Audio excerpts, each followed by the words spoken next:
Okay. Hello, everyone, and welcome back to Provipuff Girls. Um, we're back with Tonight three people. or Hi. Hey. Hey. hey. And yeah, today we wanted to talk about um, evangelizing men. It was also the topic of this week in MSD a lot and in the comments, and also maybe about feminism because that too was a topic recently. So yeah, let's Mm, just see where it goes. Yeah. I mean, yeah, So, do you want to talk a little bit about like the feminist movement, the Me Too movement? yeah. No, Actually, sorry. what? Oh, sorry.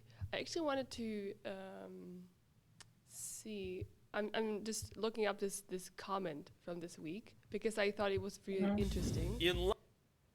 And yeah, what do you think about evangelizing men? Do you have problems doing it, or have you ever evangelized men, boys, guys?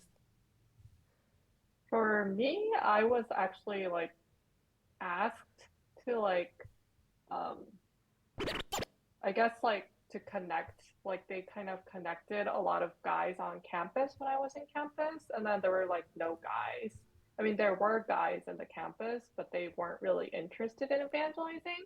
So, like, my main observation is like most guys, like, there are a few guys in the church, but they don't really have interest, from my experience. They didn't really have interest in evangelizing. They were not really like social, or like they didn't really want to engage in evangelism. So there was like few guys and then no manpower and like not a lot of motivation. So like I had to be put in a situation where I had to like meet one to one with guys and like talk with them and try to like bring them to Bible study. I think I suggested like Bible study to a few kids. Like they're not kids, but they're like 3 years younger than me, I guess. Mm. And then yeah, I had that kind of experience, but I don't know. It wasn't really successful, I guess. So I'm not sure what would be the good way. What about you guys? About male evangelism, I think I mentioned this in episode one or two, but I Mm, think like more of my experiences with evangelizing guys, it kind of stemmed from SS because I studied at a co-ed school where there's like girls and guys, they both go to the same school.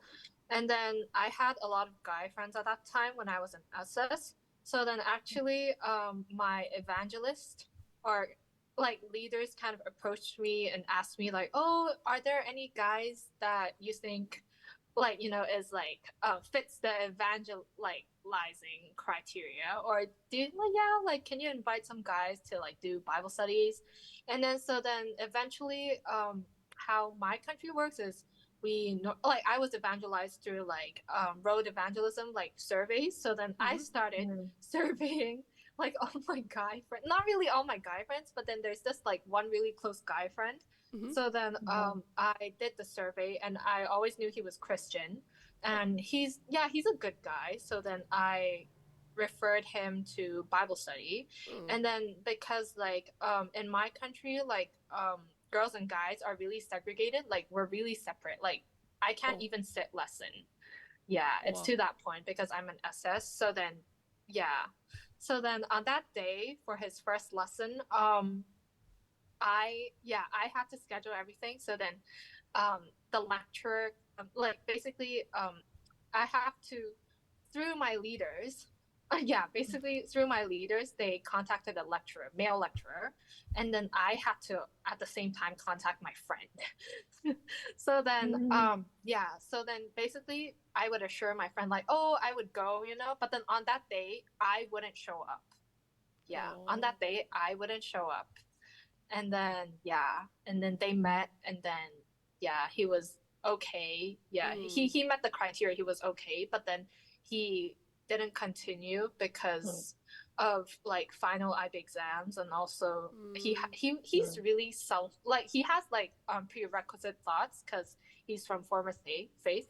So then so then this is one example from when I was in SS. But then like as time went by, when I'm in campus, I think I can really categorize like guys that I try to evangelize. One type is they are from former faith, so obviously they have prerequisite thoughts on the Bible or on God, right? So the guy friend I evangelized when I was an SS, his problem was he thinks like he thinks Bible study makes sense, and he does enjoy Bible study, but the problem is like he doesn't agree with everything.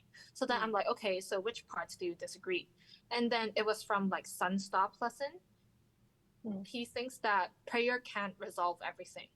Like you can't just pray and like the problem gets resolved. And then I'm like, yeah, that's true. Yeah, but then he was stuck on that point, and then the lecturer, like I think it's because of final exams they didn't continue. And then another type is I think most of them are like they listen to Bible study and they agree, or maybe sometimes they would just listen but they wouldn't like realize, or they wouldn't absorb the knowledge, they wouldn't like take it or digest it as their own, like, oh, I agree with you, like they would just be like, oh, okay, that's your point of view. And another type, like I think they're not doing Bible study because they want to learn the word, but because they're like interested in me. So those are kind of the two types. Were those guys like around the same age as you when you were SS? Oh yeah, you said they were like your guy friends, right? Yeah. I see. But most of them would have like prerequisite or really strong thoughts on faith. So then they wouldn't continue, or they wouldn't think like, oh, I'm gonna try like act out the word, or I think what's really hard about like evangelizing guys, like I think it's one thing like the guy likes you or something, but for me it wasn't really like that, because like it wasn't like they were interested in me or anything. I think like when we're like younger and like we just like connect them on the streets or something, I don't think I had a lot of problems like the guy liking me or something, but I think it was more like I can't really hang out with the guy, like go shopping and doing like normal stuff. So like management itself is like very difficult, and you have to like kind of connect other like Providence guys, but like Providence guys were not really willing to be in the management state. So that was what I think is kind of difficult to evangelize the guys.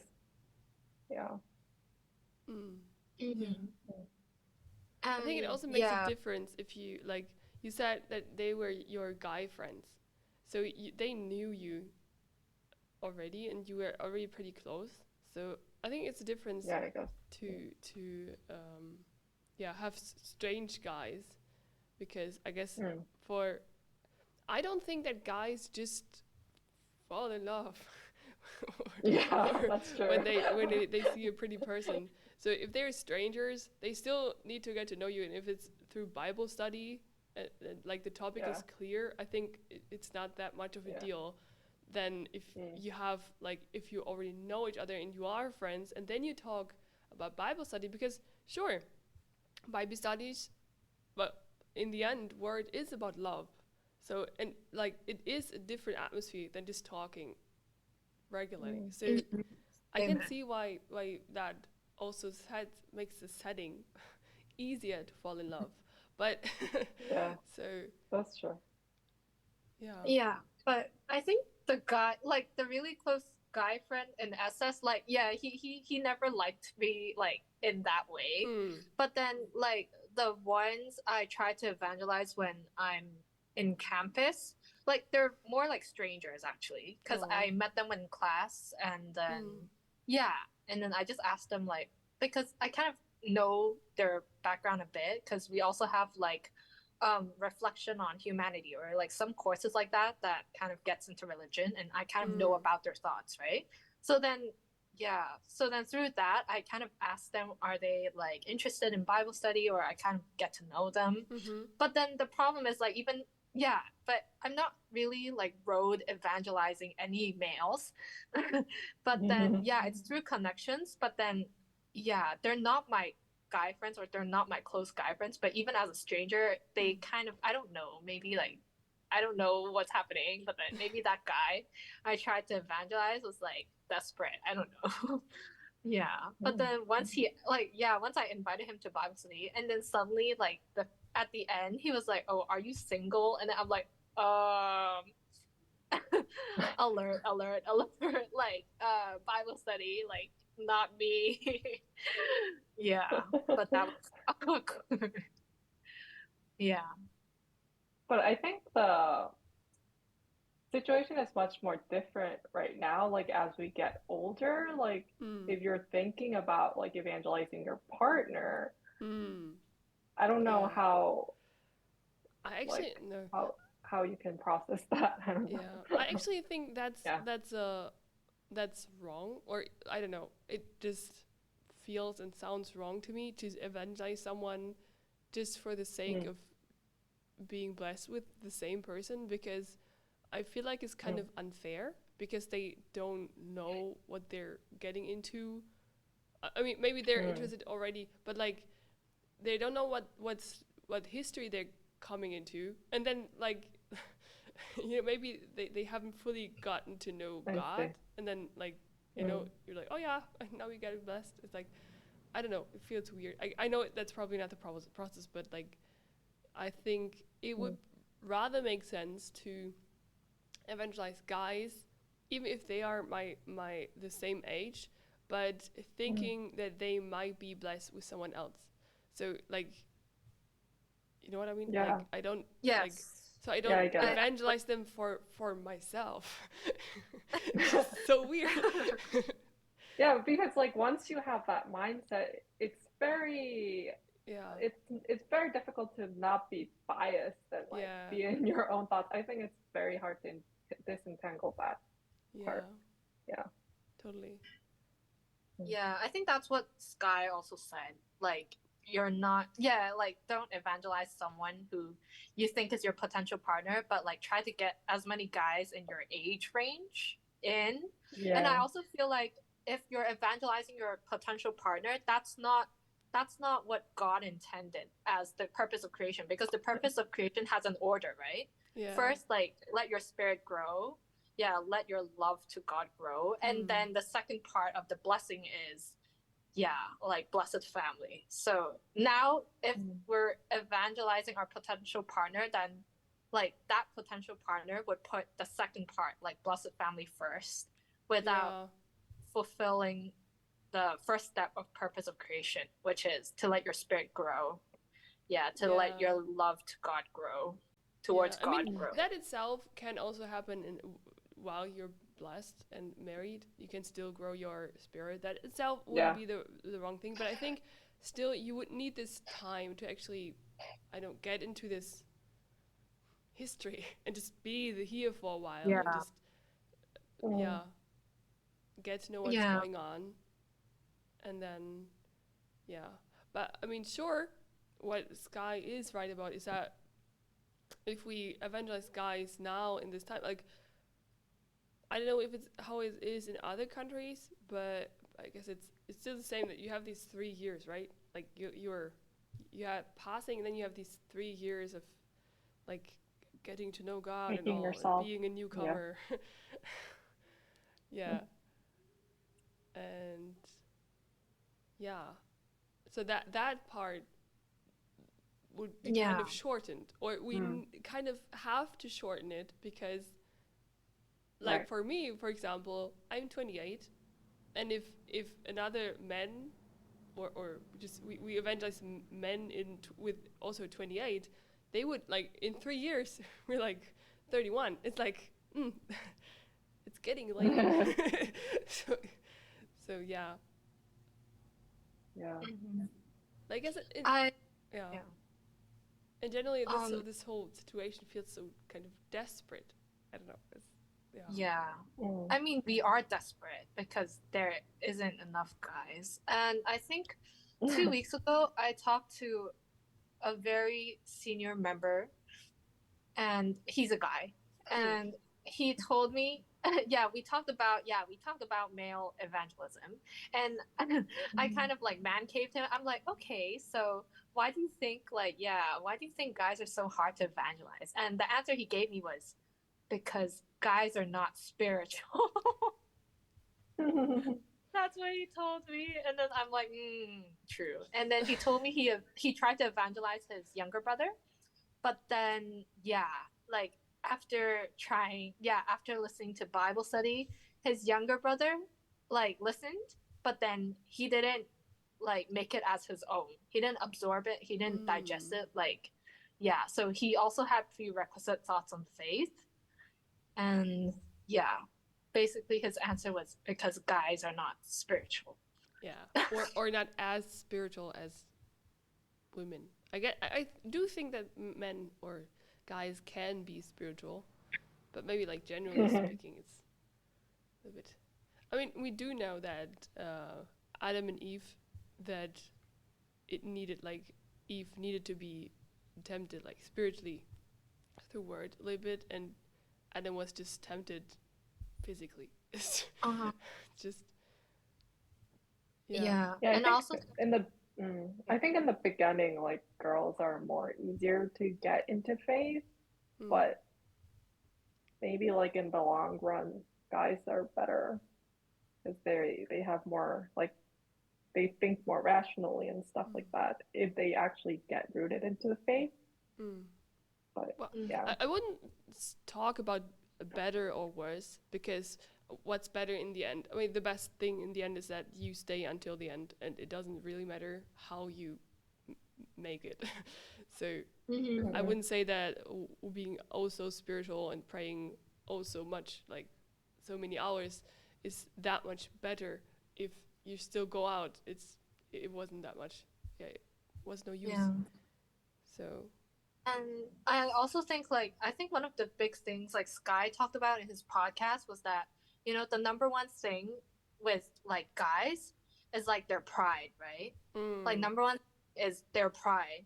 And I think I did talk to a lot of guys that are atheists, and they would always tell me that, like they believe in themselves, so they don't believe in God, like, and I think, pride is also kind of hindering them because they believe in themselves, right? They think, oh, I have the power, like I can do this. Like, why do I need help from God? Or I think it's this like pride or this arrogance that kind of makes them think like, why do I need to rely on God, or why do I have to find God? Because I believe in myself. Like I can make this work. Yeah, I am successful because I worked for it or I earned it. Like God didn't have anything to do with it. I think pride. I kind of want your thoughts on this. Like I think pride or this arrogance or them their pride is also kind of hindering them from faith. What do you guys think? Yeah, I haven't talked to that many guys in Providence or during evangelism that I could say that I've noticed that they have so much pride. I do notice Sky and the guys from the man cave have a lot of pride, but like but they already here, so it didn't hinder them. But yeah, maybe it's also especially hard for men in the former faith if they have pride in there, and then being told that, well, but it's not everything, and you're still at least missing a little bit of history or a little bit of word, and you could still use to listening to it, and then it's probably hard if you have pride and you're like, oh no, I already know it all, and I have faith, and I'm so and so strong, but then somebody tells you, well, but there's more, and you need to learn more. Yeah. Yeah. I think one thing is like for pride, since like being in the history is so hard? Do you really have to kind of be very open and honest Mm. about your thoughts, about like your difficulties, or you just can't like Mm. stand it and Yeah. you just have to like at a certain threshold you have to leave. Mm. So I think that kind of hinders guys a lot. Yeah. True. Mm. Yeah. And also, I feel like looking at Bible figures, like they're all going through hardship. Like a lot Mm. of them are going through hardship, and that's why they're like humble. That's why they seek God. It's when Oh. they experience hardship or they experience something that they themselves can't solve, and that's when they seek God. That's when Yeah. they become humble, or that's when they kind of set their pride aside. I don't know, but maybe I it's mean, these like yeah. I mean, you bring experiences. up something very interesting. Is that when we look into the Bible and the New Testament, we see a lot of men, like a lot of, especially Yeah. male figures, following Jesus, Yeah. and it seems like right now is mainly or a lot of girls. So what was different back then that it wasn't so hard to for their pride or to step over their pride and follow what is a problem nowadays? I mean, Mm. guys or Okay. girls, like generally our needs didn't change that much. Our surrounding changed. We're in a more modern environment, but like our needs in general didn't change. So why was it so easy back then for guys to come? Or it seems. Because, yeah, I think one of the reasons, I don't know, like one of the immediate reasons I think of is because the 12 disciples are men. Like, yeah, like leadership. See, like us now, leadership is almost entirely female. Mm. Yeah. And at that time, like disciples of Jesus, even though there are females like Mary, but yeah, but mostly it's entirely men. Mm. I don't know. That's my immediate thought, but yeah. I think also like because back in history, like women were just like very marginalized. They weren't really people, so probably like Yeah. men were more, you can approach them more and like Mm. probably Yeah. girls would have followed if like the gospel spread to them, but I guess there were Mhm. like fewer opportunities. Yeah. Yeah. Thinking, And yeah. mostly like men, they like men are like educated, or yeah, they would Mm. learn the Bible, or No, yeah. but Mm. they wouldn't need to. I mean, like we do know that Peter or a lot of the disciples weren't that educated. We know Luke was a doctor, and Paul was very educated, but the rest of them were like, I mean, Peter was a fisher. He probably couldn't read, but like and they wouldn't have to for listening to Jesus. Like they don't have to read or like study the Bible or anything, and even writing down their um what they saw was a lot later and usually through other people. So Mm. I don't think that they were more educated. That was the I think more advantage. than like being educated, like women just have to take care of the household Mm. much more Yeah. probably. So it's Yeah. like Yeah. you can't really, yeah, Yeah. devote your time or like go to Yeah. those lectures. Mhm. I think too that maybe approaching women was a lot harder back then, like Mhm. at Yeah, all. Mm. yeah, that's interesting. I do think like if guys are evangelized, they and they're like really deeply rooted, they kind of turn out really well Mm. from what I observe. Yeah, Mhm. I don't know. I think They're so just too. very strong. Yeah. Yeah. Yeah. And also another thing that I think is a problem, not a problem from the men, but a problem from the women in Providence. Why it's so like why it's a problem to, or why it could be a problem to evangelize guys is I think too feminism. Uh, Mm. in a weird way because of course we're not as extreme as the world about feminism, but a lot of us have been brought up in this environment in this society, and women are taught to be like super independent, not to depend on men, and like to be almost superior or anything, but like, you know, there's this uh, maybe this need to also like Yeah. prove Yeah. Need to prove prove. yourself as a woman. And maybe that's also why coming to Providence and being surrounded by so many girls is kind of cool. It's kind of like, oh yeah, it's like this Yeah. feminine movement, and then you kind of like look down, like you're uplifted by it because you're like in a better spiritual environment, and you're like a better person, kind of. And like all the And women you're are like in kind the of looking leadership. down Right? on the men that Yeah. also just come from the world, and you're like, oh, like, you know what I mean? Like, I'm not saying that everyone in Providence to this extreme, but like there's a little bit of feminism in us that maybe also keeps us from really like humbling ourselves when we treat guys, so that we come down to their level, or like come down, not, but like to like see from their eyes, because we've been treated poorly by guys in the world, so now we're like looking down, right? You know what I mean? Like, and so Yeah. that's why we treat their, like, we kick their pride a lot more often, because we're like We're like, guys are always like that. Yeah. Like, just can't run guys them be over. better? Yeah. I also understand because I think in my country it's kind of like I think because the majority obviously are like females.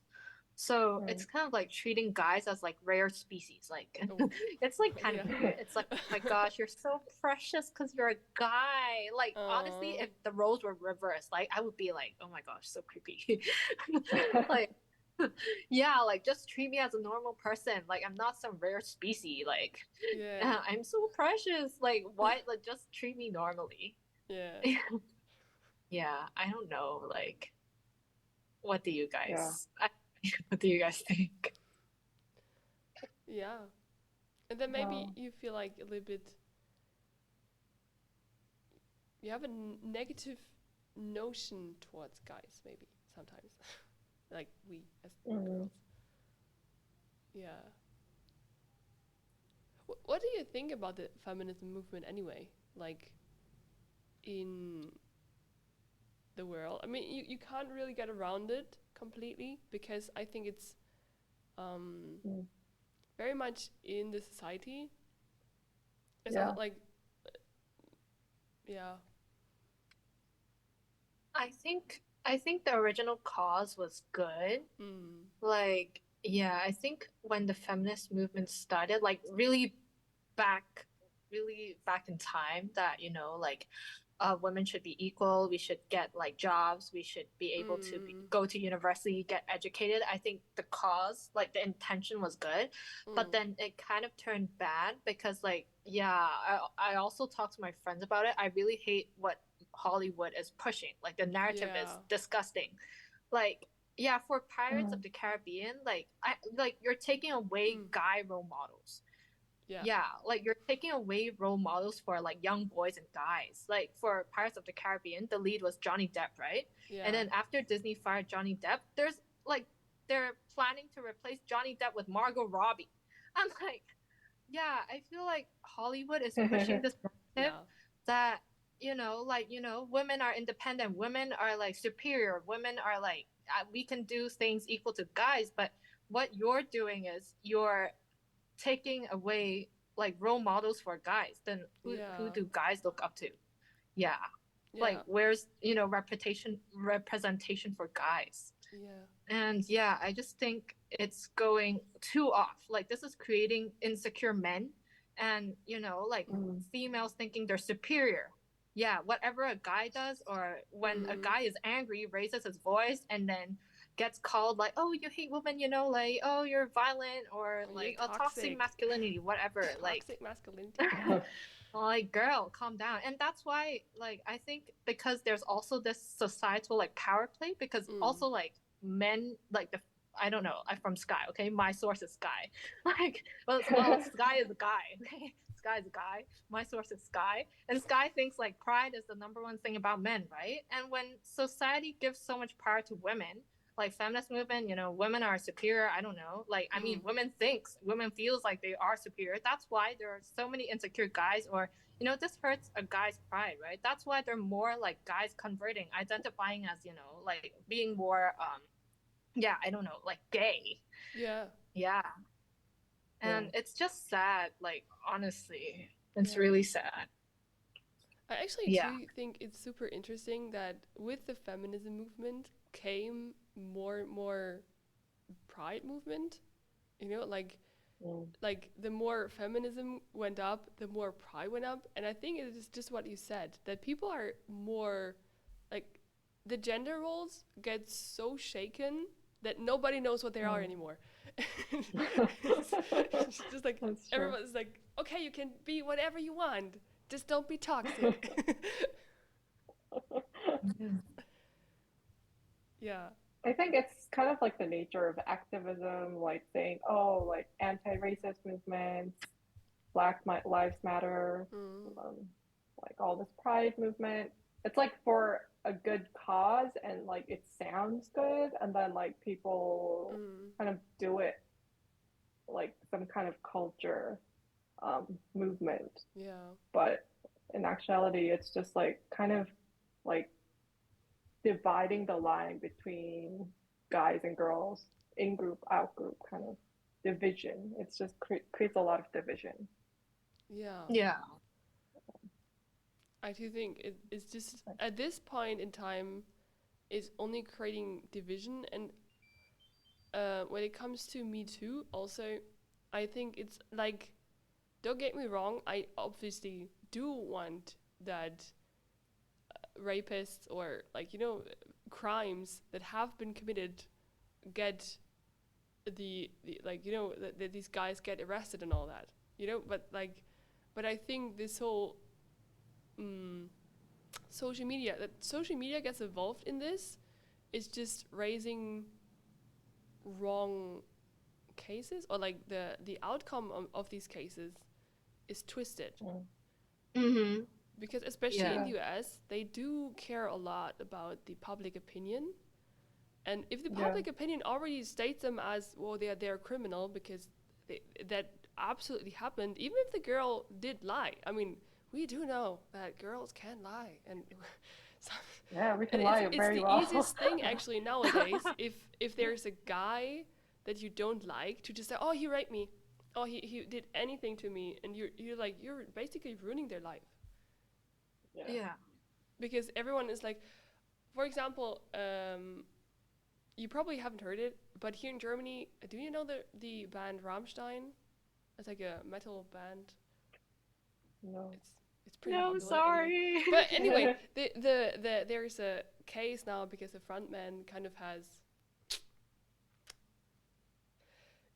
probably maybe has touched girls that weren't willing to, and all that, and there's a huge case getting over. And that, like, don't get me wrong, of course, like, I'm not for like rape or for like I do think that needs to like how do you say it when a case gets like a what do you say exaggerated? Exaggerated? What?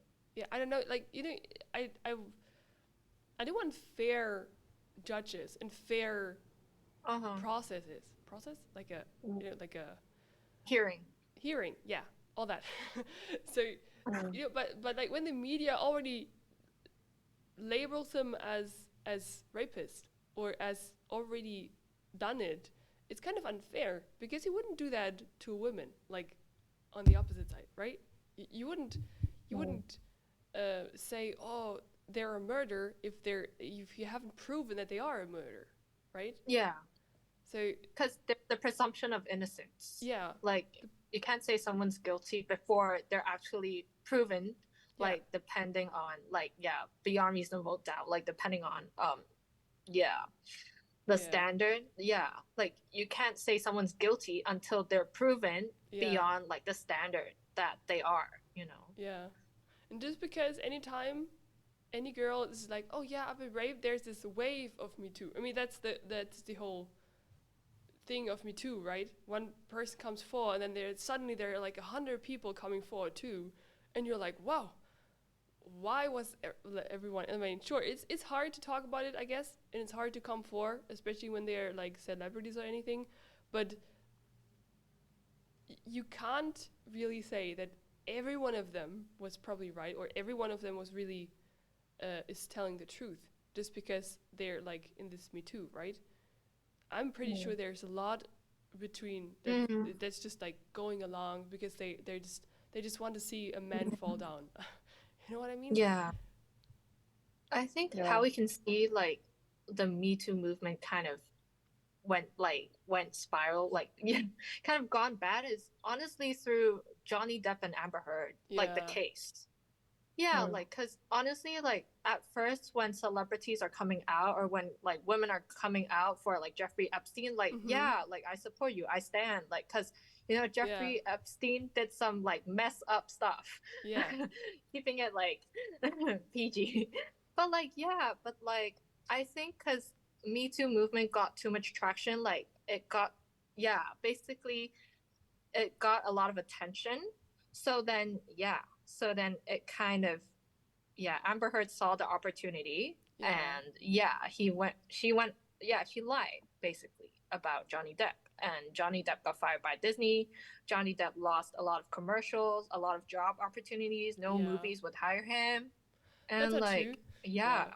I but actually don't think that honestly, Disney fired him for that. I think they fired him because he's now with Warner Brothers and the whole grammar thing, and Disney and Warner Brothers are kind of frenemies, so enemies. So they're because Disney had other actors that also had scandals and they didn't care about it. So I think that was just they just picked that reason then, but it still hurt his career a lot, and it still was like way over the top. This whole process, like this whole, even how long it took and how much like press was there, it's just crazy. yeah. Mm. And I think it's because it caught a lot of attention. And that's how like these manipulators, that's how like these women can, exploit this opportunity and kind of attack someone they don't like. But I really hope Johnny Depp and Amber Heard case, I feel like God also is giving us a sign that like the truth always comes out. And because people believe in Johnny Depp, I mean, people have seen Johnny Depp through like the 90s and people know Johnny's character. And even Kate Moss, like a lot of women who are associated with Johnny Depp, like literally came out and said like he was never violent to me. He's always really nice, really gentlemanly. So I think because people see Johnny's character throughout the years, so then even though at first, because Me Too movement gained so much attention and traction, that Amber Heard was able to gain so much attention, and because Johnny's such a big star, like but I'm like pissed because of her lying. Like that kind of undermines a lot of cases of really true victims. That like maybe you're just lying, because of Amber Heard, like because Amber Heard lied, so you could have possibly lied. I mean, that's kind of our case too. Is it too sensitive? Maybe.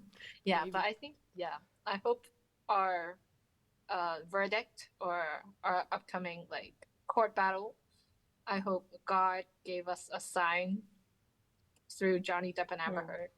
I hope the truth comes out. That's it. Yeah, absolutely. It's all about the truth.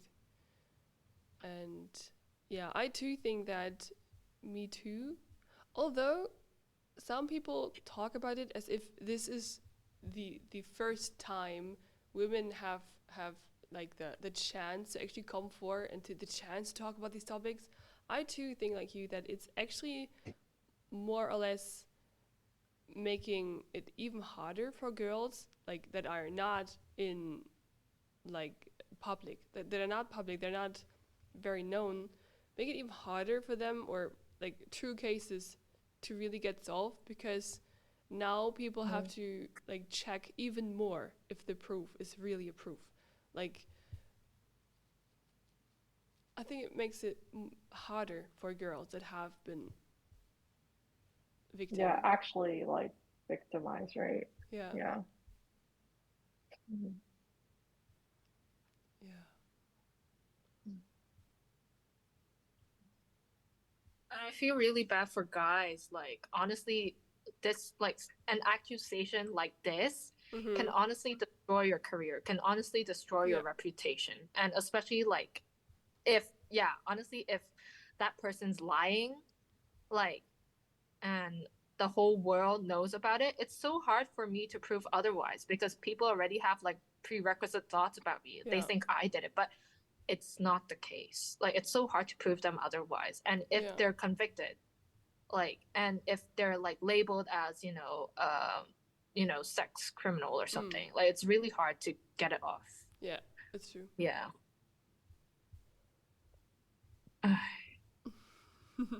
Yeah. Yeah. Yeah. So I think, with the oh yeah, something that's completely not relevant to feminists, but then yeah, I think for the Donald Trump case, apparently, like, the court's also finding it really hard to find a jury for Trump, for the jury not to be biased. Yeah. Yeah. But then with, yeah, like, I'm just gonna cite Johnny Depp and Amber Heard. Like, with this high profile case, like, and a lot of people already knowing about it and taking sides, like, it's really hard for the court to actually find a non-biased and fair jury. Yeah, totally. And it's also so hard to, like, as a person generally, to not be biased. And even like if you just, well, in your like everyday life, you kind of like, in society you also have, like, the society itself is already biased. Like, even if it's not like hurting my career right now, but if I'm saying anything against feminism, or like against this Me Too movement, or like just raising, like, maybe they're wrong, or like, you're already like shunned. Yeah. Yeah. So I think it also takes away a lot of freedom and democracy, because Yeah. society already has its stand, although you are actually free to have an opinion. I mean, I'm not a judge anyway, so even if I have the wrong opinion, it's not going to hurt anyone. But yet, it is so important for everyone to have the right opinion. Yeah, I think that's because I think it's much more, I think it's better, like, we can just talk things out, like, if some kind of conflict arises, like, if the guy friend, like, crossed my boundary, I'm just gonna say, like, oh, you crossed my boundary, like, please don't do this. Yeah. Like, it's better to have like this healthy environment where you can say these things, but like nowadays it kind of seems like you can't even say like what you think. So I definitely agree about that. Yeah. And honestly, if you have a claim or if you have a case, like, just bring it to, like, authorities, just bring it to the police, bring it to authorities. You don't have to make that Netflix documentary, or you don't have, like, you don't need to post on Twitter or like Instagram to like tell the world about it, right? To like trying to get people on your side. Well, yeah, I feel like if you have a valid case, if you have a valid claim, then just go to authorities. Like, you don't have to make, you don't have to influence people. Like, it's your case versus the other person. It's your business. Like, you don't need the whole world to know about it or the whole world to take a side. So yeah, I'm just like pissed. Yeah, that's true. I'm also pissed about it, because I kind of feel like it's taking away of true femininity. Is that the right word? Like, taking away a little bit of the joy of being a woman. Just And honestly, like, because of these attention seekers or because of these liars, like, true victims can't come out. Like, what about the true victims that are actual victims of sexual assault, sexual harassment and rape. Like Yeah. once more of these cases or more of these like accusations gets like proven the other way, like when the truth comes out, like you're harming actual victims. Yeah. So I think it's just ridiculous. Yeah. I agree. But yeah. I think the good side of the Me Too movement is that it's not only like for girls, but then guys are also coming out with like their experiences, you know. Yeah. Yeah. So I think that's a good sign that, yeah, I think it allows people like men or women to take the courage and really share their bad experiences. Yeah. But it's also really easily exploited by these manipulators and liars, or something like if they have a hatred towards someone and they can't find any other way, or like honestly just say it, just resolve it between you guys. Yeah. Hate doesn't have to go so extreme. Like it's just extreme that you're lying and you're suing and making a documentary about it. Yeah. Yeah, I also think it's also showing a lot about the problems, like also the sexual problems the society has anyway, because I don't know. I mean, even like most cases, in most scenarios where women are like not about like rape yet, but so many women coming out for toxic masculinity or being harassed, and then sharing moments that I think, wow, like could have been avoided if people are just like living a more faithful life, right? Like sure, you can't still like this is not to blame these victims, but it's still like so many things, so many sexual cases, so many sexual harassment can be actually, yeah, you know what I mean? Like it wouldn't happen if people wouldn't or would live a better life. Yeah.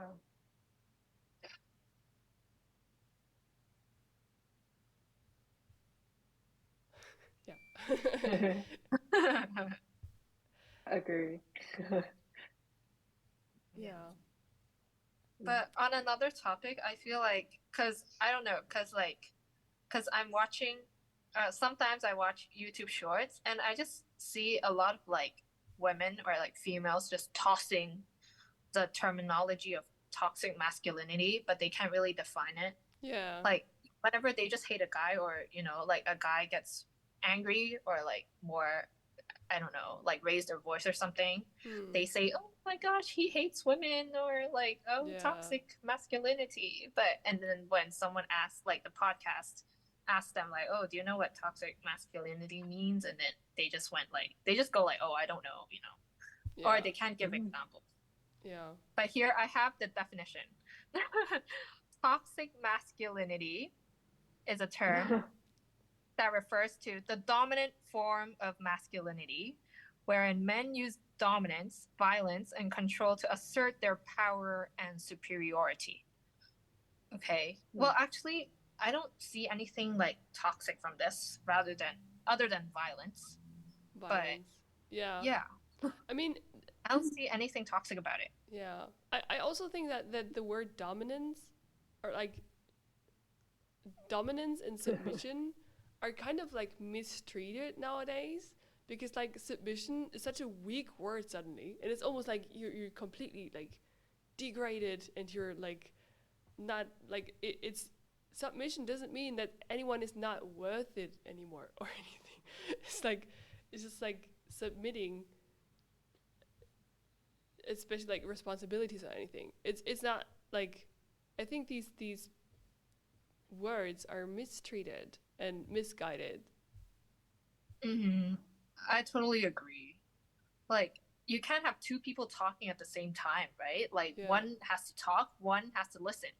Like, yeah. Or I think, it's a balance essentially.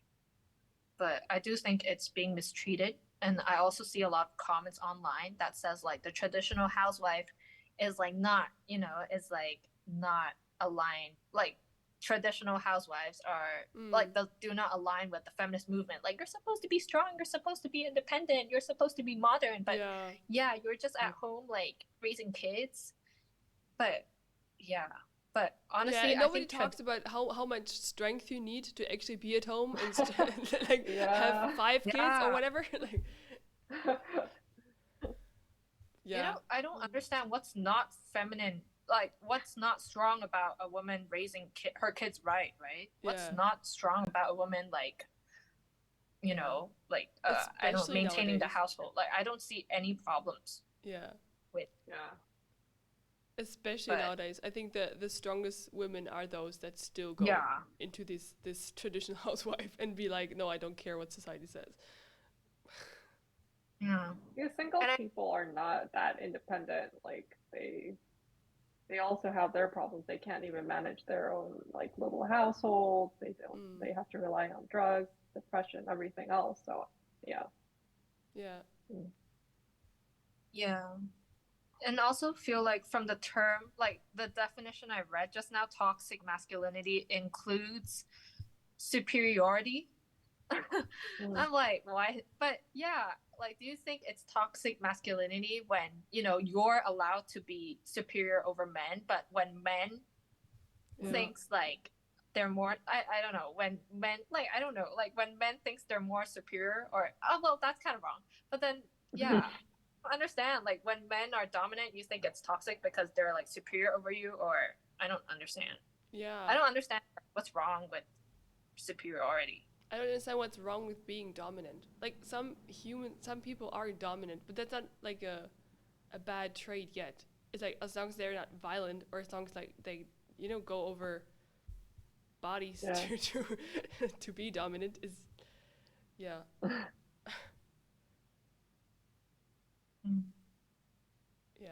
I think with guys taking a more like feminine personality, or how like they're affected by this feminist movement, because like now kind of being female or being more feminine is the power, right? That's why we see a trend of more gays. I don't know if I'm supposed to use this term, but like men are softer, men are more insecure, men are more like women. But genders are different. I mean, I don't care about the 100 billion genders you have. There's only 2 in my eyes. Like your biological, sex, your gender that's assigned at birth. So, I don't think, like, honestly, even if a normal guy pops up, they think he's like toxic masculinity because he's just a guy. Fighting bears. Oh, you're not. Actually, I mean, you're too dominant. You're violent. And actually, also coming back to this whole evangelizing men thing, because we talked about like men's pride being in the way. Imagine like you have to consider yourself, or you have to make yourself so much in front of society anyway. You have to like prove yourself to society that you're not toxic, that you are a man, that even though right, and then like they don't even have time anymore for spiritual things because they already struggle so much with like their physical things. It's that too thing I think is a problem.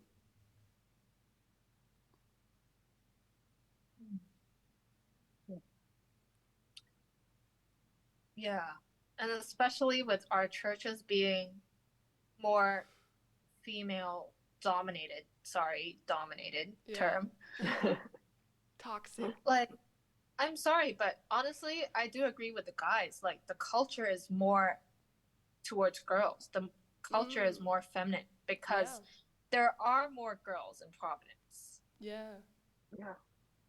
So, I mean, I do understand why, like, it's hard for guys to kind of adapt or to kind of fit in, or when they hear like songs that are more like towards that are more girly, it's because there are more girls in Providence. And who are the songwriters? Mostly girls, because there are more girls in Providence. Yeah. I think us girls are also not considering men enough, because we think like, oh, most of us are girls anyway, they don't have a problem with it. We're not considering them. Yeah. We need to be more inclusive. Men inclusive. Yeah. In my country, it's like girls manage girls and guys manage guys. But if we have an event, or if it's like everyone together, then obviously it's more like female oriented. Yeah. It is a big problem. And other than, prayer, or maybe this is the time when we evangelize more guys. Yeah. And also to make the guys that we do have feel more welcomed. I mean, that's why I think this is such a good concept, this good project, Men Cave and Provipuff Girls. So we can talk about these topics. We can actually be more open to them. Yeah. But how do you guys think? Like, what's the solution, or how do we evangelize more guys? If us girls also have to evangelize guys, like it's not just guys, because there are a few guys, and I think Sky also mentioned in Vancouver in Canada, like all the guys are younger, like SS campus, like they can't do all the work, they can't go evangelize yet, like to that standard. But what do you guys think is the solution to our guy shortage? I don't think we have much of a choice but to go out and evangelize guys if we really want girls to get blessed, because